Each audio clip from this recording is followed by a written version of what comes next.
Pangeran Diponegoro lahir pada 11 November 1785 di Yogyakarta, dari era Mangkarawati dan Gusti Raden Mas Suraja, Hamengkubuwana III.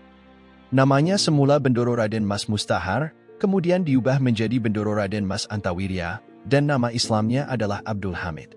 Selama masa kecilnya, Diponegoro dididik secara ketat di lingkungan Istana Kraton di Yogyakarta, yang merupakan pusat kebudayaan, politik, dan pendidikan Jawa pada masa itu. Di dalam keraton, Diponegoro menerima pendidikan formal dan informal dari para guru yang ditunjuk khusus untuk mengajarinya. Ia belajar tentang agama, bahasa Jawa, sastra, seni, serta kebiasaan dan tradisi Jawa yang sangat kaya. Pendidikan yang diberikan kepada Diponegoro tidak hanya berfokus pada aspek intelektual, tetapi juga moral dan spiritual. Ia diajarkan tentang nilai-nilai keadilan, kejujuran, dan keberanian, yang menjadi landasan penting dalam pembentukan karakternya sebagai seorang pemimpin. Selain itu, ia juga diajarkan tentang tanggung jawabnya sebagai seorang bangsawan yang kemungkinan untuk memimpin rakyatnya suatu hari nanti. Dalam suasana politik yang kompleks di Jawa pada masa itu, masa kecil Diponegoro juga dipengaruhi oleh dinamika politik dan persaingan kekuasaan antara kekuatan lokal dan kolonial Belanda. Pengalaman ini kemungkinan turut membentuk pemahaman dan pandangan politiknya yang kemudian memengaruhi perjuangannya melawan penjajah Belanda di kemudian hari.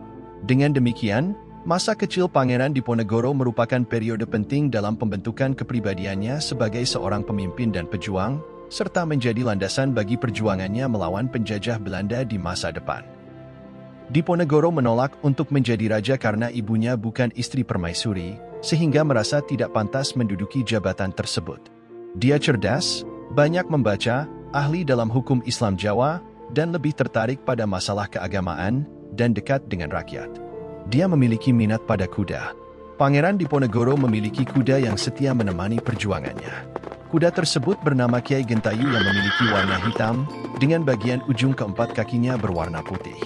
Kiai Gentayu bukan hanya sekadar hewan peliharaan, melainkan juga menjadi sahabat dan mitra setia bagi sang pangeran. Pangeran mulai memperhatikan masalah keraton ketika ditunjuk sebagai anggota perwalian Sultan Hamengkubuwana V, tetapi tidak setuju dengan cara perwalian yang dilakukan oleh Patih Danurejo IV dan Residen Belanda. Pangeran Diponegoro adalah seorang yang menyukai sirih, merokok-rokok sigaret Jawa yang dilinting tangan, mengoleksi emas, dan gemar berkebun di tempat persemediannya di Selarejo dan Selarong. Kebunnya ditanami bunga, sayur-sayuran, buah-buahan, serta memelihara ikan, kura-kura, burung tekukur, bahkan hingga harimau. Dia juga dikenal sebagai pria romantis yang menikah beberapa kali dalam hidupnya.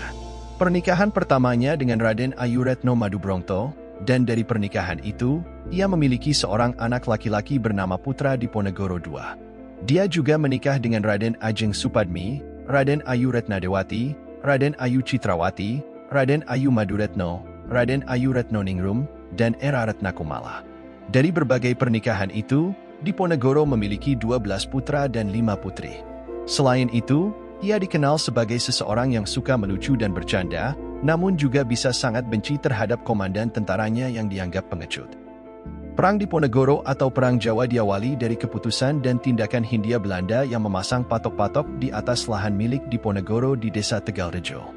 Ditambah beberapa kelakuan Hindia Belanda yang tidak menghargai adat istiadat setempat dan eksploitasi berlebihan terhadap rakyat dengan pajak tinggi, membuat Pangeran Diponegoro semakin muak hingga mencetuskan sikap perlawanan sang pangeran.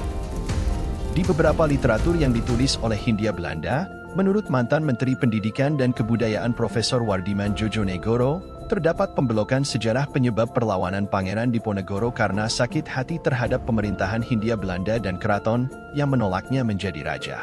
Padahal, perlawanan yang dilakukan disebabkan sang pangeran ingin melepaskan penderitaan rakyat miskin dari sistem pajak Hindia Belanda dan membebaskan istana dari Madat. Keputusan dan sikap Pangeran Diponegoro yang menentang Hindia Belanda secara terbuka kemudian mendapat dukungan dan simpati dari rakyat.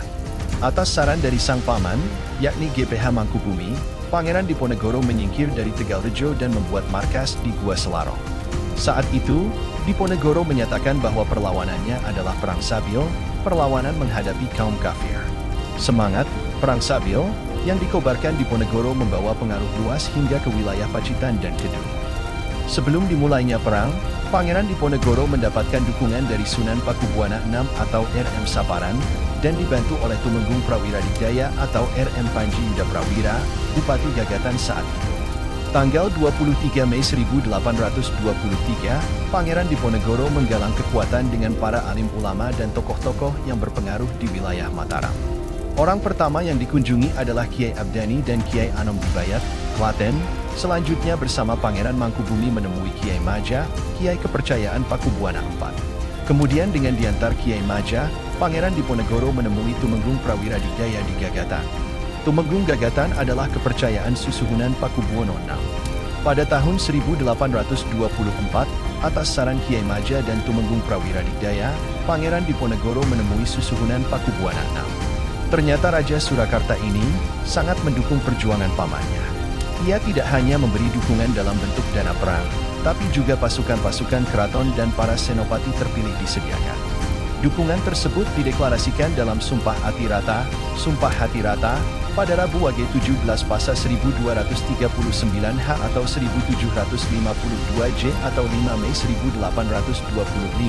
bertempat di tempat yang saat ini masuk ke Deka, Gagatan, Ketoyan, Wonosegoro, Boyolali.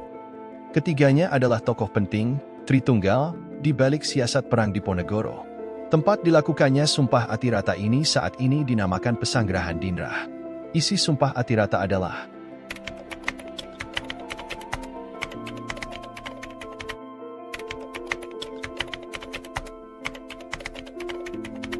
yang mengandung makna bahwa seseorang bersumpah untuk hidup dengan hati yang lurus dan jujur, serta tidak membuat kesalahan yang akan menyebabkan kerugian atau kesedihan bagi diri sendiri maupun orang lain. Ungkapan ini juga menyiratkan komitmen untuk menjalani hidup dengan penuh kesadaran akan nilai-nilai kebajikan dan kejujuran, serta menjaga integritas dan martabat sebagai orang Jawa.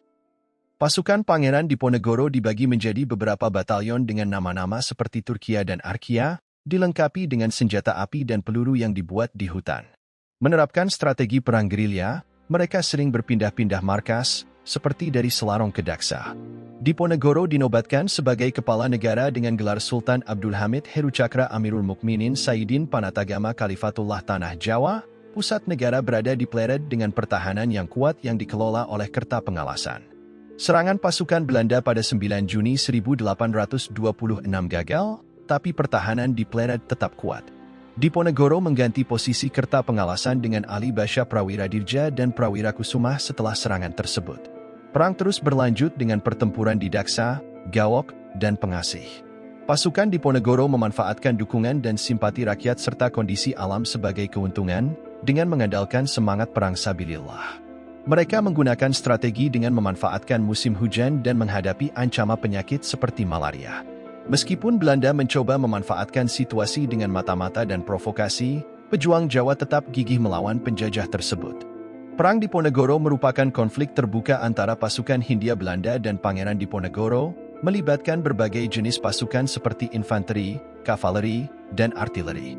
Pertempuran terjadi di berbagai desa dan kota di Jawa dengan intensitas yang sangat tinggi, di mana kendali wilayah sering berganti tangan antara kedua belah pihak. Jalur logistik dibangun untuk menyokong kebutuhan perang, termasuk pembuatan mesiu dan peluru di hutan dan dasar jurang.